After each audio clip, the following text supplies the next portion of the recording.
Greetings, I'm Sayukta from Beautiful Spotless Skin team. A big hello and welcome to all of you, and I'm sure all of you must be keeping good health. Hair loss, whether it is hair loss in men or hair loss in women, is a very common biological problem all over the world, not just in India. The importance of hair in enhancing the overall personality of a human being cannot be underestimated. Hair is the first thing that people normally notices about you. A great hairstyle can give you the personality boost you require in doing well in both personal and professional fronts. Hair loss, on the other hand, can prove to be a real disadvantage for many people.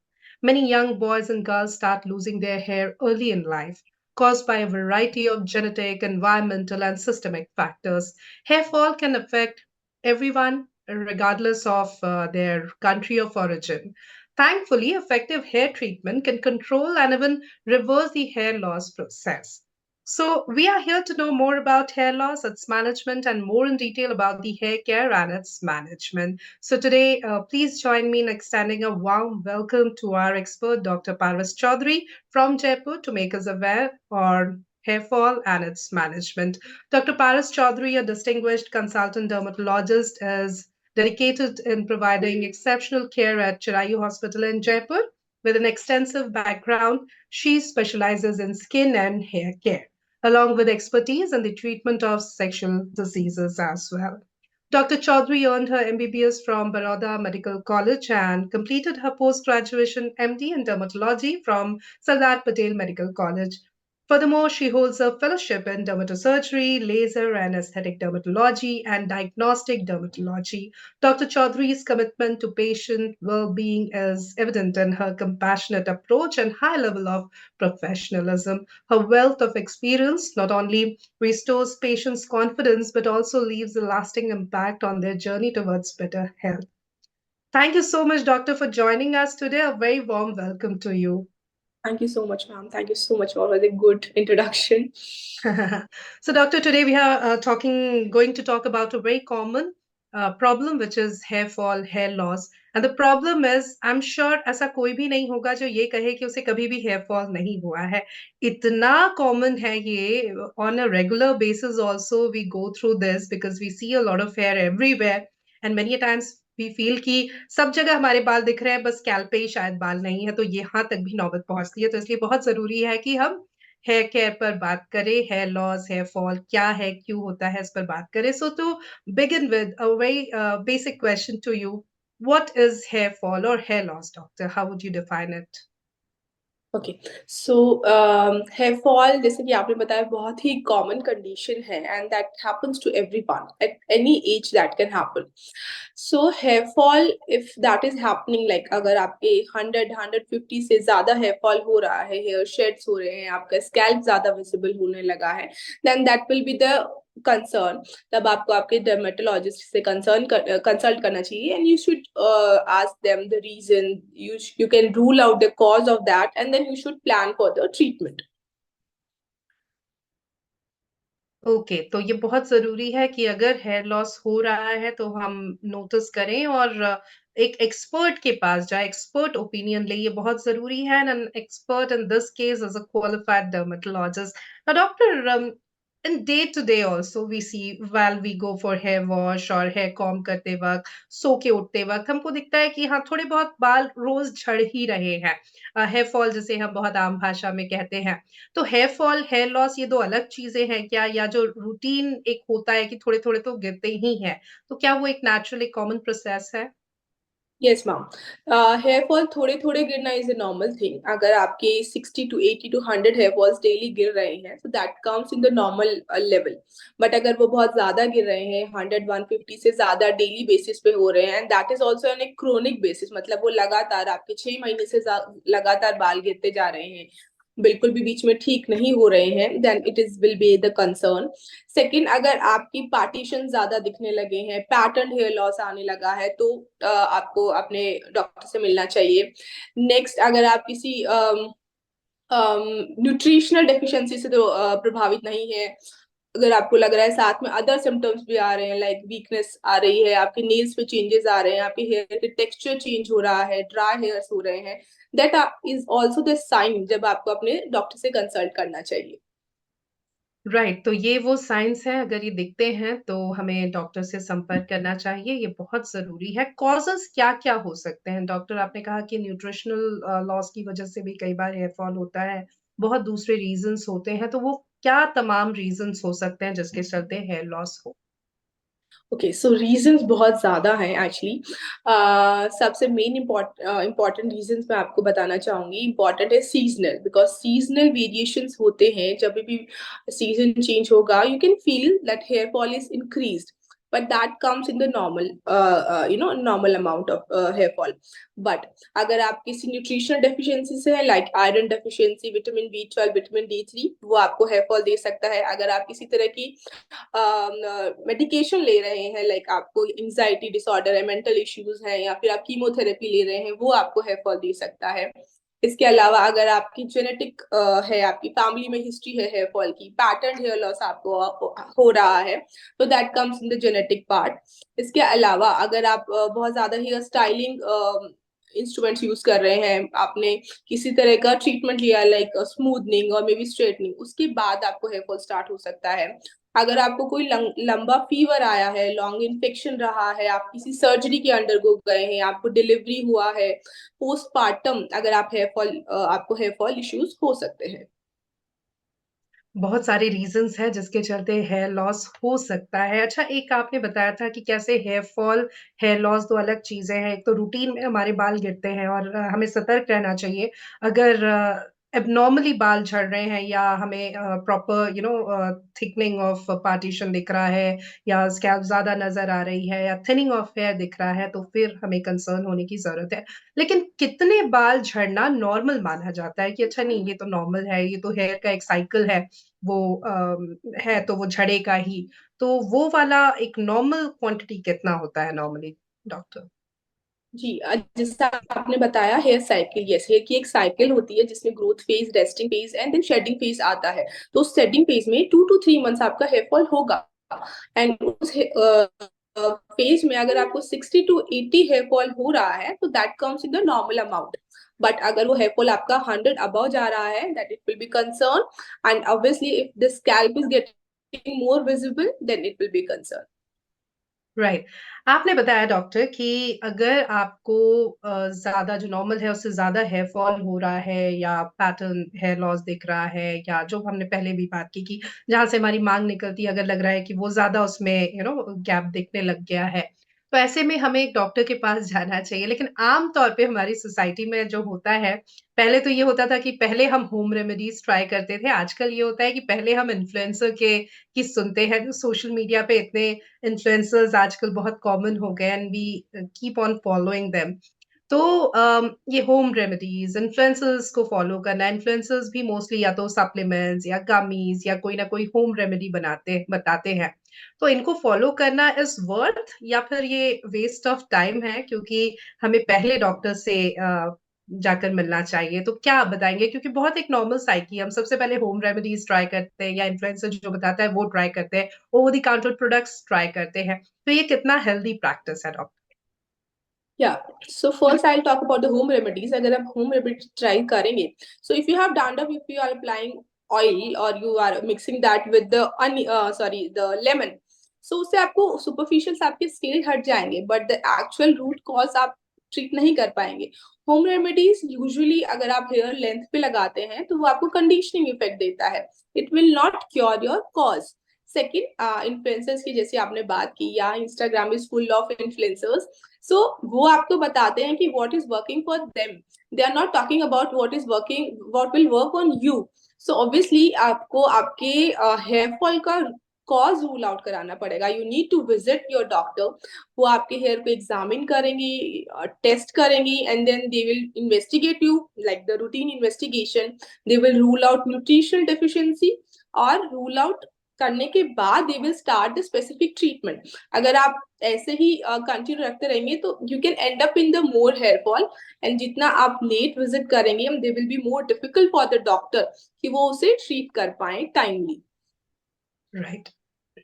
हमने जब ये बात की कि किस तरह से हम सबसे पहले होम रेमेडीज़ की तरफ भागते हैं या इन्फ्लुएंसर्स की सुनते हैं और आजकल डॉक्टर आप भी जानते हैं कि गमीज़ सप्लीमेंट्स ये सब भी बहुत ट्रेंड में है। और दिक्कत ये है कि एक डॉक्टर से सलाह लेकर सप्लीमेंट्स लेने की बजाय हम खुद ही ओवर द काउंटर, आजकल तो ई-कॉमर्स साइट्स पर भी बहुत ईज़िली ये सप्लीमेंट्स और गमीज़ मिलते हैं। तो how good are these supplements और gummies to take without asking a doctor और विदाउट अ प्रॉपर प्रिस्क्रिप्शन? क्योंकि ओवर द काउंटर बहुत ईज़िली अवेलेबल है और हमें लगता है कि अगर बाल झड़ रहे हैं, बायोटीन ले लेंगे तो बहुत जल्दी सब ठीक हो जाएगा, ज़िंक ले लेंगे, आयरन ले लेंगे, तो हमें लगता है कि हमारी समस्या या आजकल तो कस्टमाइज्ड प्रॉपर गमीज़ भी मिलने लगे हैं। Are they helpful? Yeah, so the hair gummies like biotin gummies बहुत commonly मिल रही हैं and then people are taking और 2 से 3 महीने लेते हैं then there is no result because biotin is केवल अकेला ऐसा like न्यूट्रिएंट नहीं है जो हमारे हेयर ग्रोथ के लिए चाहिए. There are a lot of list of nutrients which is required. So एक biotin will not work for this thing. And actually the जो हेयर गमीज होती है वो एक तरह की कैंडी होती है that has a lot of sugar that उसमें सारी तरह के न्यूट्रिएंट्स माइक्रो न्यूट्रिएंट्स विटामिन जो चाहिए होते हैं हमारे हेयर ग्रोथ के लिए वो नहीं होते हैं. सो आपको आपके डॉक्टर से कंसल्ट करना चाहिए that they will tell you the which nutrient is lacking and which is required for your hair growth. Because अगर आप बिना डॉक्टर की एडवाइस के कंटिन्यू रखते रहेंगे सो देयर आर चांसेस कि आपको टॉक्सिसिटीज हो जाए. कुछ तरह के माइक्रो न्यूट्रिएंट्स होते हैं लाइक सेलेनियम है उसकी वजह से आपको टॉक्सिसिटीज हो सकती है एंड वो आपको अगेन हेयर फॉल आपको इंक्रीज कर देगा because toxicities can also give you more hair fall.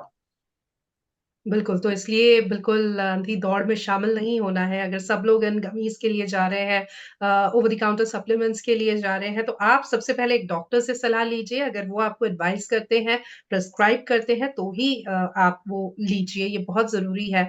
जिस तरह से हम जानते हैं कि अगर किसी विटामिन का डेफ़िशिएंसी है, तो दिक्कतें होंगी, वैसे ही अगर हम ज़्यादा कई बार ले लेते हैं, तो भी वो नुकसानदायक होता है। तो इससे बचिए, डॉक्टर के पास सबसे पहले जाइए, वो बहुत ज़रूरी है।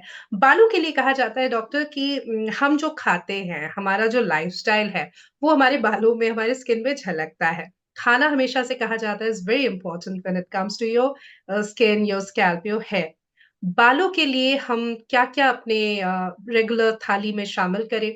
विंटर का मौसम है और इस वक़्त तो सब्जियाँ, ग्रीन लीफी वेजिटेबल्स, फ्रूट सब कुछ काफ़ी अच्छे मात्रा में मिलते हैं। तो इस समय का किस तरह से हम बेहतरीन इस्तेमाल कर सकते हैं? क्या कुछ अपनी डाइट में हम शामिल करें?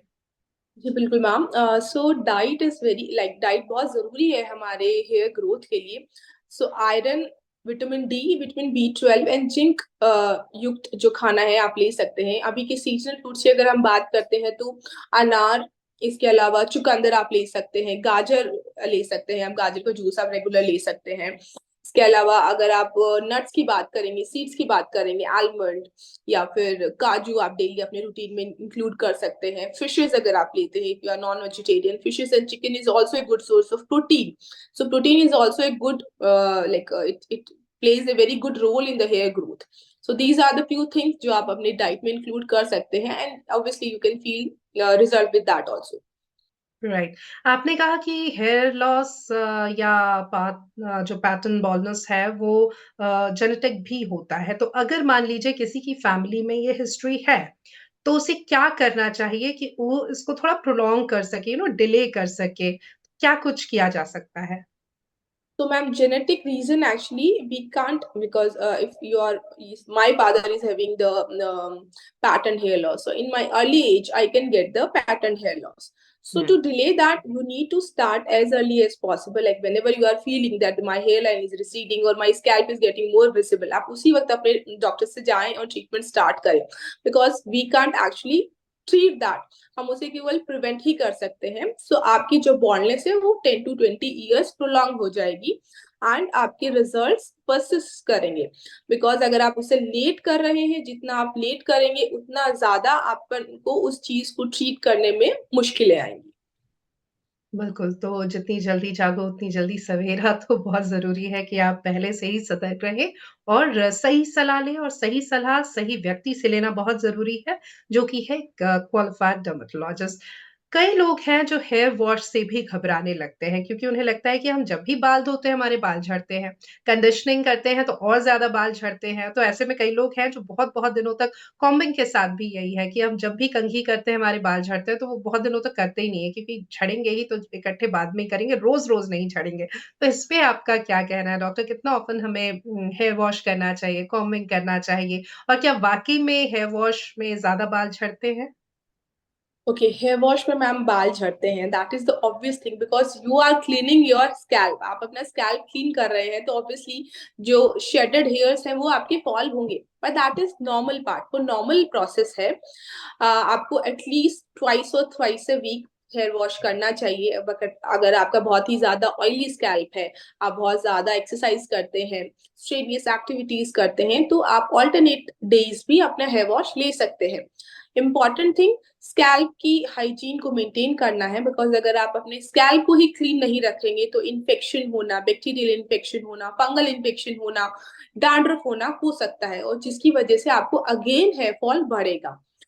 सेकेंड, अगर आप कंडीशनिंग कर रहे हैं, कंडीशनिंग भी बहुत ज्यादा इंपॉर्टेंट प्रोसेस है, बिकॉज अगर आपके ड्राई एंड ब्रिटल हेयर्स होंगे, आप कंडीशन नहीं होंगे, तो आप उन्हें और कॉम करेंगे, वो ड्राई होंगे और ब्रेकेज होगा। सो कंडीशनर इज ऑल्सो इम्पॉर्टेंट, आपको हर वॉश के बाद कंडीशनर लेना चाहिए, जिससे आपके स्मूथ हेयर्स रहे। एंड कॉम्बिंग कॉम्बिंग आप करिए, बिकॉज अगर आपके टैंगल्ड हेयर्स होंगे, आप उन्हें क्लीन करेंगे, अगेन हेयर ब्रेकेज होगा एंड हेयर फॉल होगा। So these are the basic steps, उनसे होने वाले हेयर फॉल से आप घबराएं नहीं, because that is the normal part of process. And अपना स्कैल्प को क्लीन रखें and always condition that.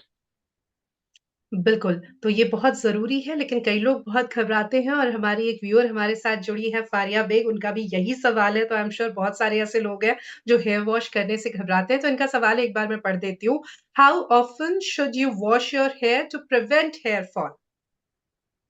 Okay, so frequency की अगर हम बात करते हैं, that can vary person to person. अगर आपका बहुत ही ज्यादा ऑयली स्कैल्प है, आप ऑल्टरनेट डेज भी धो सकते हैं, और अगर आपका नॉर्मल टू ड्राई है, तो एटलीस्ट 2 से 3 बार वीक में आपको हेयर वॉश करना चाहिए to maintain a hygiene of your scalp. क्या वाक़ई में प्याज़ का रस लगाने से कुछ फ़ायदा होता है? जी, onion juice and onion hair oils are available, onion shampoos are available, जो अभी न्यू ट्रेंडिंग थिंग है, जिसकी वजह से people are trying and they are claiming कि उससे हेयर फॉल कम हो रहा है, बट ऐसी कोई साइंटिफिक स्टडीज नहीं है, they are no data about this जो इस चीज को प्रूव करता है कि अनियन से आपका हेयर फॉल कम होने वाला है। स्टडीज के according there is only one type of hair fall, hair issue, that is alopecia areata, जिसमें वो आपको हेल्प करता है। वो हेल्प क्यों करता है? Because onion is a kind of irritant, वो इरिटेशन करेगा एंड देन वो आपको हेयर स्टिमुलेट करेगा। बट अगर आपका नॉर्मल हेयर फॉल है, पैटर्न हेयर लॉस है, उसमें आपको हेयर फॉल अनियन किसी भी तरीके से हेल्प नहीं करने वाला है। इसके अलावा वो आपको इरिटेशन दे सकता है, burning sensation, pain and all वो आपको दे सकता है, तो again then you need to run to your dermatologist if you will get the irritation because of that. बिल्कुल, तो इससे अच्छा है कि हम अपनी टाइम, एनर्जी, स्किन, हमारी हेल्थ उसको पहले बचाएँ और ये सब एक्सपेरिमेंट करने से पहले, इन्फ्लुएंसर्स क्या कह रहे हैं, ये सुनने से पहले हम जाएँ एक क्वालिफाइड डर्मैट के पास। नहीं तो होगा भी यही कि बाद में हमें जाना ही पड़ेगा, लेकिन साथ में साथ हमारा जो रूट कॉज़ था, उसके साथ कुछ और भी कॉम्प्लिकेशंस हो जाएँगे। बेटर है हम पहले ही डॉक्टर के पास चले जाएँ। डॉक्टर डैंड्रफ को लेकर भी एक बहुत सवाल है और काफ़ी आम लोगों का ये सवाल रहता है। सवाल ये है कि जैसा कि आपने भी कहा कि डैंड्रफ बहुत कॉमन है, लेकिन कई लोग उसपे तेल लगाते हैं और जिसकी वजह से और ज़्यादा वो प्रॉब्लम बढ़ जाती है। डैंड्रफ है तो क्या करें? ही डैंड्रफ है तो सबसे पहले आप अपने डॉक्टर के पास जाएं, बिकॉज डैंड्रफ से सिमिलर होता है सोराइसिस। अगर आपको सोराइसिस है एंड डैंड्रफ है, दोनों को आपको रूल आउट कराना पड़ेगा। सोराइसिस के ट्रीटमेंट ऑप्शंस अलग होते हैं, डैंड्रफ के ट्रीटमेंट ऑप्शंस अलग होते हैं। सो फर्स्ट ऑफ ऑल आप उसे रूल आउट कराएं। सेकंड, अगर आपको डैंड्रफ है, सबसे पहले आप किसी भी तरह का ऑयल यूज ना करें, एक तरह का फंगल इन्फेक्शन हो सकता है। फंगल ग्रोथ, ऑयल जो है वो फंगल ग्रोथ को एक्सजरेट करेगा। तो हेयर, अगर हमें लगता है कि हेयर ऑयल इज वर्किंग, मतलब बढ़ने वाला है आपका। Second, specific shampoos are available जो आपको लगाने चाहिए at least 2 or 3 times a week. And important thing is how to use that anti-dandruff shampoo. So the contact period is important. 5 or 10 minutes का contact period रखना चाहिए. So उसकी वजह से आपके results अच्छे आते हैं. And yeah, you need to maintain that also. So like once a week or twice a week you need to continue that anti-dandruff shampoo. So उससे अच्छे results हैं. And then obviously consult your dermatologist जो आपको specifically आपके scalp के according shampoos and lotions बता पाए. बिल्कुल, तो इसके लिए अगेन आपको एक डर्मैट की सलाह लेनी चाहिए और अगर आपको कोई भी प्रॉब्लम है और आपको लगता है प्रोडक्ट सिलेक्ट करने में भी आपको दिक्कत आ रही है, उसके लिए भी आप अपने डॉक्टर के पास, एक क्वालिफाइड डर्मेटोलॉजिस्ट के पास जा सकते हैं। डॉक्टर ये भी आपसे जानना चाहेंगे जैसा कि हमने डिस्कस भी किया था कि आजकल किसी के भी वर्जिन हेयर नहीं रहते हैं मोस्टली हम या तो कलर करते हैं या फिर हम स्मूथनिंग या फिर रिबाउंडिंग तो ऐसे बहुत सारे प्रोसीजर्स हैं जिसमें बहुत सारा केमिकल इन्वॉल्व होता है। पर आपने कहा वो भी एक वजह है हेयर फॉल की। लेकिन इसे हम किस तरह से प्रिवेंट कर सकते हैं कि हम ये ट्रीटमेंट्स भी लें, ये प्रोसीजर्स भी कराएँ और बहुत ज़्यादा हेयर लॉस ना हो?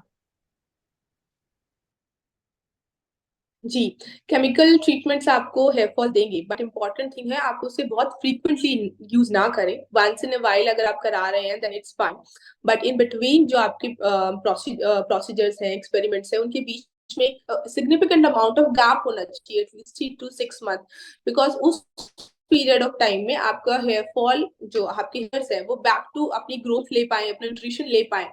उसके बाद आपको कंडीशनिंग अपने हेयर्स की बहुत अच्छे से करनी चाहिए। They are specific shampoos available जो आपके कलर्ड हेयर्स के लिए होते हैं, तो वो आपको यूज करने चाहिए। साथ में बैलेंस डाइट रहना इंपॉर्टेंट है। जब भी हम ब्लो ड्राई कर रहे हैं हेयर तो हीटिंग अमाउंट कम यूज करनी चाहिए। दे आर सेटिंग्स जो कोल्ड सेटिंग्स में भी अपने को अच्छे रिजल्ट देते हैं, यू कैन दोज। बिल्कुल, क्योंकि आपने ब्लो ड्राई का ज़िक्र किया तो अगेन आजकल ब्लो ड्रायर स्पेशली ठंड के समय में और कर्लर्स या स्ट्रेटनर्स ये बहुत आम हो गए, इनका इस्तेमाल बहुत बढ़ गया है। तो सीरम कहा जाता है कि यूज़ करना चाहिए, एक प्रोटेक्टिव लेयर हो जाएगा या और कोई चीज़ जिसका इस्तेमाल करके हम प्रिवेंट कर सकते हैं अपने बालों को इनके हानिकारक जो कॉजेज़ होते हैं उससे। जी बिल्कुल, हीट प्रोटेक्टेंट सीरम्स अवेलेबल है। एंड आपको हर किसी भी तरह की ये जो आप ब्लो ड्रायर की बात कर रहे हैं या स्ट्रेटनर्स की बात कर रहे हैं, कर्लर्स की बात कर रहे हैं, उससे पहले आपको हीट प्रोटेक्टेंट सीरम्स यूज करने चाहिए, बिकॉज वो एक प्रोटेक्टिव लेयर बनाएगा एंड जो डैमेज होने वाला है हीट से वो आपको कम करके रखेगा। So each and every time you should obviously use that. अच्छा, कई ऐसे प्रोफेशंस हैं जहाँ पर या तो बहुत टाइट एक पोनीटेल जैसे एयर होस्टेस को हम देखते हैं बैक कॉम्बिंग के साथ, मूवी या फिल्म स्टार्स हैं, एंकर्स हैं, उनके बहुत बैक कॉम्बिंग और ये तमाम तरह की चीज़ें हैं जो उनके बालों के साथ होती हैं। डेफ़िनिटली वो बहुत अच्छा नहीं होता है हमारे बालों के लिए। तो ऐसे में क्या करें? प्रिवेंशन के तौर पे क्या किया जा सकता है? या फिर क्या हमें साथ-साथ ट्रीटमेंट भी लेते रहना चाहिए? जी, जो भी आप जी जी आपने बताई टाइट पोनी टेल्स की वजह से जो हेयर फॉल होता है उसे ट्रैक्शन एलोपेशिया कहते हैं, because there is always a traction, there is always a pull जो आपको हुँ। हेयर फॉल देगा वहां पे। तो you need to change your hair style if possible. आप different hair styles loose buns बनाना, if it's not possible then जैसे ही आप घर पे जाएं you need relax them and all. And yes, अगर आपको थोड़ा भी हेयर फॉल नोटिस होने लगा है तो जो hair fall anti hair fall solutions which are available, to maintain that you can start with those solutions and a good healthy diet. बिल्कुल, तो ये सब बहुत ज़रूरी है हमारे बालों की केयर के लिए। अब एक बहुत आम सवाल कि हम अपने बालों की देखभाल कैसे करें? ख़ासकर विंटर्स हैं और कई लोगों के बाल विंटर्स में या जब-जब वेदर चेंज होता है, एक्सट्रीम वेदर्स आते हैं, तब बहुत गिरते हैं। कैसे हम अपने हेयर हेल्थ को मेंटेन करें डॉक्टर? जी, फर्स्ट इम्पॉर्टेंट थिंग मैम, आप डेली मतलब अपना एक शेड्यूल बना कर रखें to a hair wash, because सर्दी में यूजुअली लोग अवॉइड करते हैं हेयर वॉश करना because it's already very cold. But at least 2 or 3 times a week आपको अपना हेयर वॉश लेना चाहिए। After that every and each and every wash के बाद आपको कंडीशनिंग लगाना है। आप हुँ, वंस और twice a week hair mask use कर सकते हैं, वो भी आपको डीप कंडीशनिंग देंगे ओके। वो आपकी हेयर की ड्राइनेस पे वर्क करेंगे।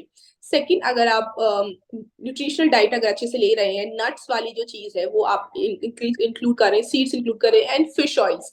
सो फिश भी जो है वो बालों के लिए बहुत अच्छा है, कंडीशनिंग इफेक्ट अच्छे से देता है। And you can add good hair supplement also, जो आपकी इस चीज को बेटर रखेगा, आपकी टेक्सचर को, थिकनेस को मेंटेन करके रखेगा।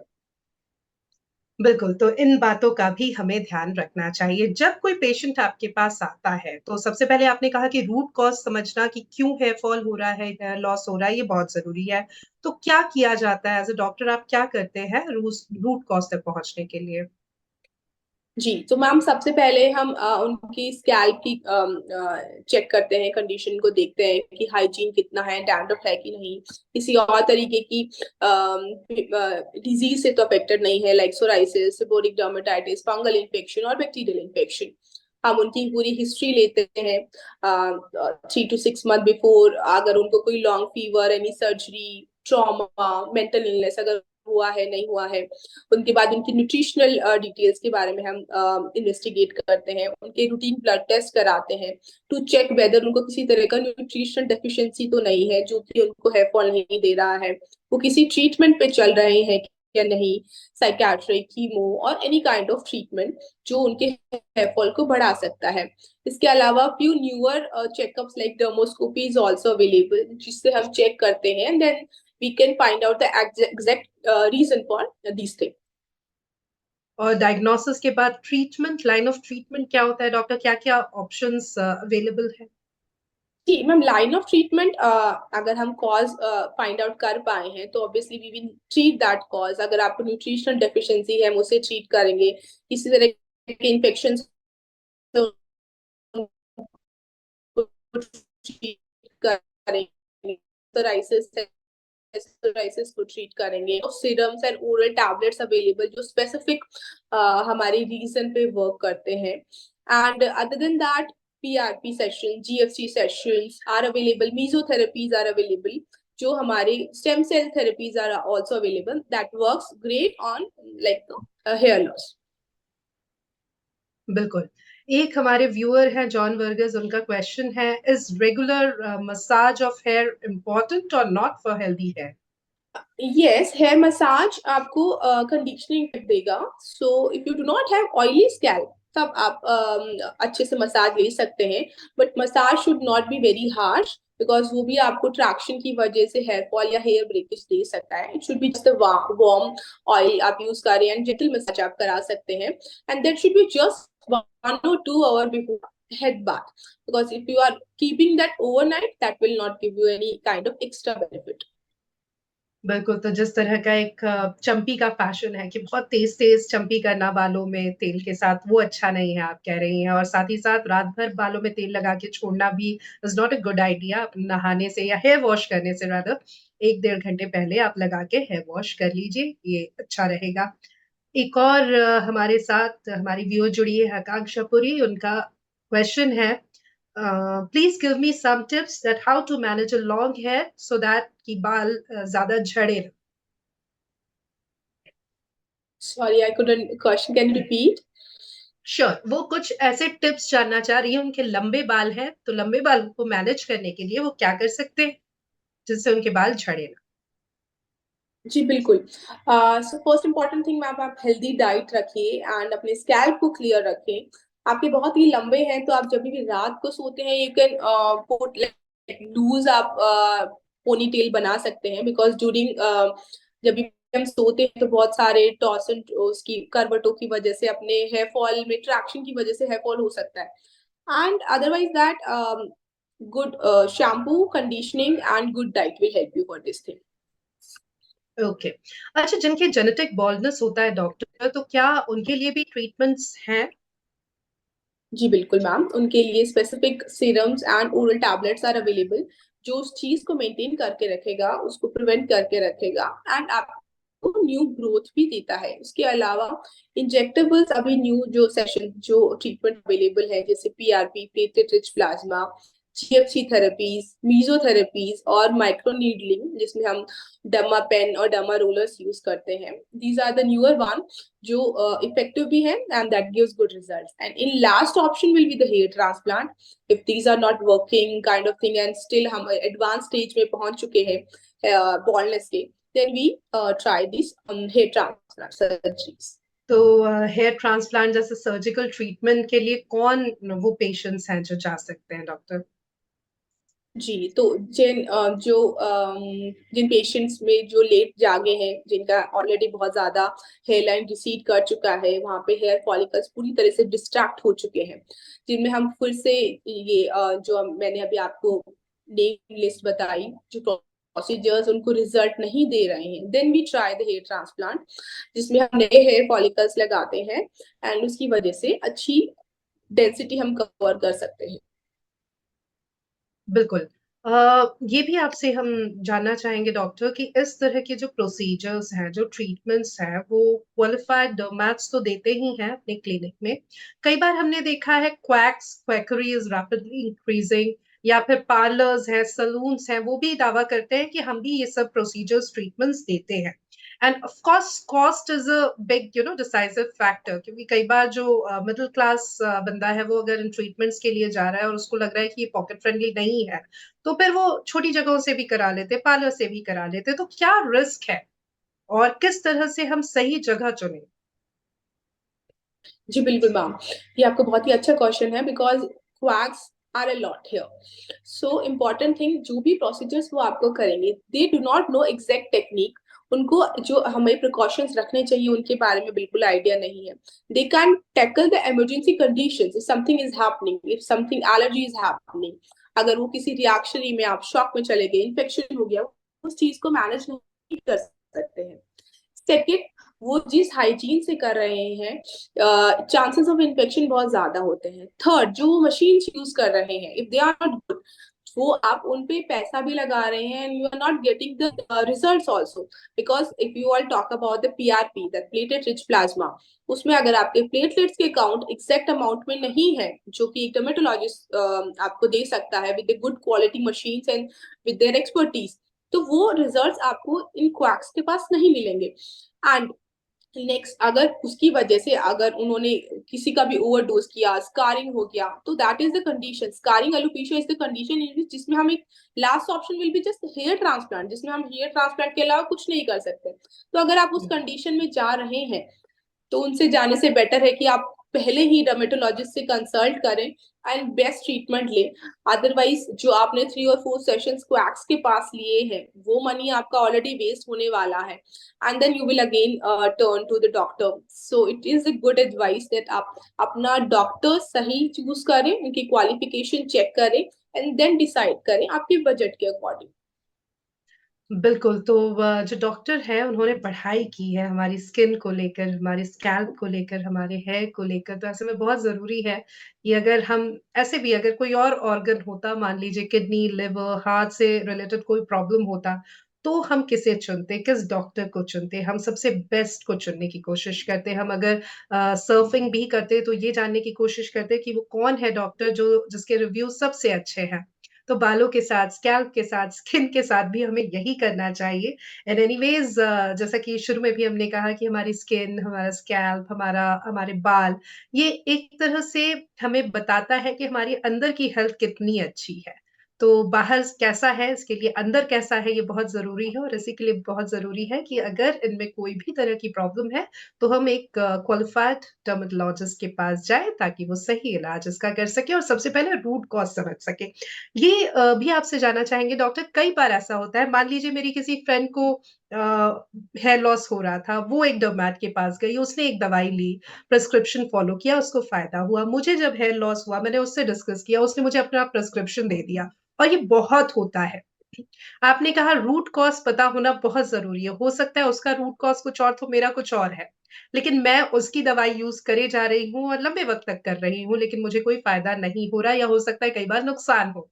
तो ऐसे में क्यों ज़रूरी है कि हम किसी फ्रेंड या फैमिली के प्रिस्क्रिप्शन को ना फ़ॉलो करें, उनको क्या टॉपिकल एप्लीकेशन के लिए दिया है, वो ना फ़ॉलो करें? कई ऐसी दवाइयाँ हैं जिनके बारे में इन्फ्लुएंसर्स भी बता देते हैं कि अच्छा बाल झड़ रहे हैं तो आप ये इस्तेमाल कर लीजिए। लेकिन हो सकता है मेरा वो कॉज़ ही नहीं है जिसके लिए वो ड्रग आप एडवाइस कर रहे हो। तो क्यों ज़रूरी है कि रूट कॉज़ हम पहले पकड़ें और ये तो मेरे ख़्याल से सिर्फ़ एक डर्मैट ही कर सकते हैं, एक डॉक्टर ही कर सकते हैं। जी बिल्कुल, जैसा आपने बोला रूट कॉज़ ढूँढना बहुत ज़रूरी है। अगर मेरी फ्रेंड को आयरन डेफ़िशिएंसी है, उसकी वज़ह से उसे हेयर फॉल हो रहा है एंड आपको विटामिन बी12 डेफ़िशिएंसी है, सो आयरन आपके विटामिन बी12 पे वर्क नहीं करेगा। अगर आपकी फ्रेंड को जेनेटिक की वज़ह से हेयर फॉल हो रहा है और डॉक्टर ने आपको मिनॉक्सिडिल प्रिस्क्राइब किया है और हुँ। आपको जस्ट नॉर्मल न्यूट्रिशनल डेफ़िशिएंसी की वज़ह से हेयर फॉल हो रहा है, तो वो चीज़ पे बिल्कुल वर्क नहीं करने कर पाएगी। तो इम्पोर्टेंट यही है कि आप हेयर फॉल का कॉज रूल आउट करें एंड उसके बाद ही ट्रीटमेंट करें, otherwise lots of side effect irritation can happen. अगर आपकी फ्रेंड का ड्राई स्कैल्प है, उसके प्रोडक्ट्स ड्राई स्कैल्प के अकॉर्डिंग होंगे और आपका ऑयली स्कैल्प है, तो ऑब्वियसली वो चीज आपके स्कैल्प पे वर्क नहीं कर पाएगी। तो स्कैल्प की कंडीशन, आपका हेयर टाइप, आपके रूट कॉज के अकॉर्डिंग ही प्रोडक्ट्स डिसाइड किए जाते हैं और उसी के अकॉर्डिंग ट्रीटमेंट स्टार्ट किया जाता है। बिल्कुल, एक और हमारी व्यूअर है टीना भार्गव, उनका सवाल है, मैम कुछ लोग कहते हैं कि कंडीशनर से बाल खराब होते हैं, ऐसा है क्या? नहीं, बिल्कुल नहीं, कंडीशनर से बाल खराब नहीं होते हैं। कंडीशनर इम्पॉर्टेंट है, जैसे आपकी स्किन को मॉइस्चराइजर की इम्पोर्टेंट जरूरत होती है, वैसे ही सेम आपके हेयर्स को भी मॉइस्चराइजर की जरूरत होती है जो आपको कंडीशनर देगा। So from my side conditioner आपको जितनी भी बार आप हेयर वॉश कर रहे हैं उतनी बार आप कंडीशनर लगा सकते हैं। Important will be contact period, at least 10 to 15 minutes आपको कंडीशनर लगा के रखना है, उसे छोड़ना है और उसके बाद आप उसे वॉश करें। बिल्कुल और इस पूरे सेशन को हम सम अप करें, वाइंड अप करें, उससे पहले डॉक्टर चाहेंगे कि कोई डूज़ एंड डोंट्स हैं या फिर कोई ऐसी बात जो आप कहना चाहें? जी बिल्कुल, सो डोंट्स विल बी लाइक आप जितना कम हो सके केमिकल ट्रीटमेंट कम लें, बिकॉज यूजुअली जब भी हम किसी पार्लर के पास जाते हैं, आपको हेयर फॉल हो रहा है, सो दे विल सजेस्ट यू कि आप स्मूथनिंग करा लीजिए, ये करा लीजिए, आपका हेयर फॉल कम हो जाएगा। नो, आपका हेयर फॉल आफ्टर उस सेशन की 2 और 3 मंथ्स के बाद हेयर फॉल बढ़ने वाला है। सो आप इन सब गिमिक्स में ना पड़े, अपने हेयर्स के लिए गुड डाइट को फॉलो करें, अपने स्कैल्प हाइजीन को प्रॉपर मेंटेन करें एंड कंडीशनिंग भी इम्पॉर्टेंट है। So you can just condition your lower length, आपके अपने नीचे के जो बाल है उन पे आप मेनली कंडीशनर को फोकस करें and healthy diet, healthy mental status is very important. So उस चीज का ध्यान रखें, डेली एक्सरसाइज करना, योगा करना is important part of this thing. तो एक हेल्दी लाइफ़स्टाइल भी ज़रूरी है, स्ट्रेस ना हो, अच्छे से नींद पूरी हो, खाना अच्छा खाया हो, किसी न किसी फिज़िकल एक्टिविटी में हम इन्वॉल्व्ड हो, स्वेट आउट करें, that's equally important. Thank you so very much doctor Paras Chaudhary for your valuable time. बहुत अच्छी बातचीत आपसे हुई, काफ़ी इन्फॉर्मेटिव ये सेशन रहा और काफ़ी चीज़ें हैं जो हमारे जो व्यूअर्स हैं उन्हें जानने को मिला and I am sure in informations का इस्तेमाल वो करेंगे अपने बालों को हेल्दी रखने के लिए। और एटलीस्ट अब हम ये समझ गए हैं कि क्यों ज़रूरी है कि अगर हेयर लॉस हो रहा है, तो हम हेयर वॉश करना ना बंद कर दें या कंडीशनर अप्लाई करना ना बंद कर दें और खूब सारा तेल घंटों-घंटों सर पे लगा के रखें, ये सब ना करें बल्कि इसकी जगह हम एक डर्मैट के पास जाएँ। होम रेमेडीज़ या इन्फ्लुएंसर्स क्या कह रहे हैं या ओवर द काउंटर क्या प्रोडक्ट्स हैं, आजकल तो प्रोडक्ट्स की भी भरमार है। तो उनके साथ एक्सपेरिमेंट ना करते हुए हम एक डॉक्टर के पास जाएँ, क्वालिफाइड डर्मैट के पास जाएँ और प्रॉपर रूट कॉज़ को समझ के और उस हिसाब से जो ट्रीटमेंट हमें डॉक्टर देते हैं, वो लें। Thank you so very much for your so time much. and this informative session. And viewers, thank you for your active participation. Stay happy, stay beautiful, and stay connected. Thank you. Have a great day ahead. Goodbye.